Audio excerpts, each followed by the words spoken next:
British colonies settled on the East Coast and thrived. When George III became king, the colonies thrived even more. Their population increased greatly. They also thrived with trade with Europe. By the mid-1700s, the colonists had been there for 150 years. They experienced a lot of independence. Each of the colonies had their own government. Even though they were British subjects, they thought of themselves as Virginians, or whatever their colony was called. The British Parliament passed a trade law of the colonies. It meant they could only trade their best stuff to Britain. The stuff the colonists owned that were from Dutch or France had high taxes on them. Through all this, the colonists and Britain itself still thrived, and they lived in harmony. War erupted on the North American continent between the English and the French. This happened in 1754. The conflict was called the French and Indian War. The war lasted until 1763, after Britain and the colonies came to be victorious and took over all the French land in North America. They argued a lot, so over the next decade, they became very hostile to each other.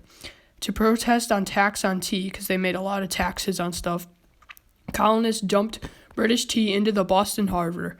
It was known as the Boston Tea Party. Then, in July 1776, the Declaration of Independence was issued.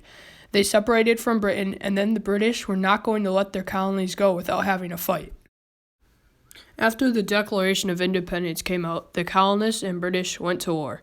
It looked like it was going to be an easy victory for the British. They had more men, and they were better trained. The Americans had a much bigger reason for fighting the British, because they were being invaded. The British were too confident that it was going to be too easy, so they took some things for granted and made mistakes that cost them dearly. The Americans had the advantage of time inland.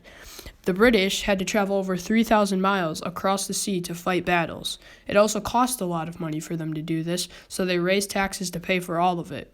Of course, the British citizens didn't like this, and they just wanted peace and the war to end. The French didn't really support the Americans' idea for independence, but they wanted to weaken their enemies, the British. So France helped them with invasions, and they helped give them a lot more men. The two forces combined helped the Americans to win the war and create independence. The Battle of Bunker Hill. The British Army went to Charlestown and then went to Breed Hill. They were commanded by General William Howe and General Roger Pigott. The American army didn't have much ammo, who was led by Prescott, and had to fire when they were sure it was the British people.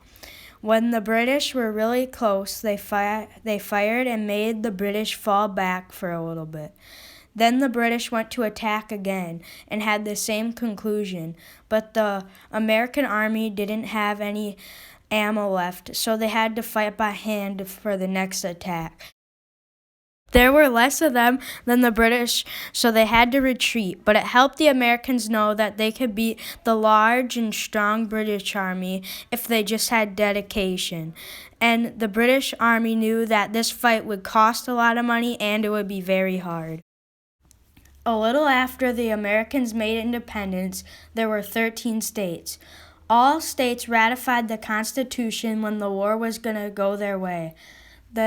It made the United States a republic that the representatives would be picked by the people of the states, and the government had no branches, and it was just one whole government. Laws needed 9 of the 13 states to pass the law because of the limits on the government. It would be hard to pay the people who fought in the Revolutionary War. The leaders found that it would be better if they just made the government stronger. They changed things like the Articles of Confederation so they can make the government stronger to pay the money they needed to. Then because of this, they made the branches. There was a system made of this called the checks and balances. One branch would check on all the other things the other branches would do, and the president could veto things like of the legislation. Congress can also overrule with a 2/3 majority. Also, there was a federal system made that all power would split from the central government to the state level ones.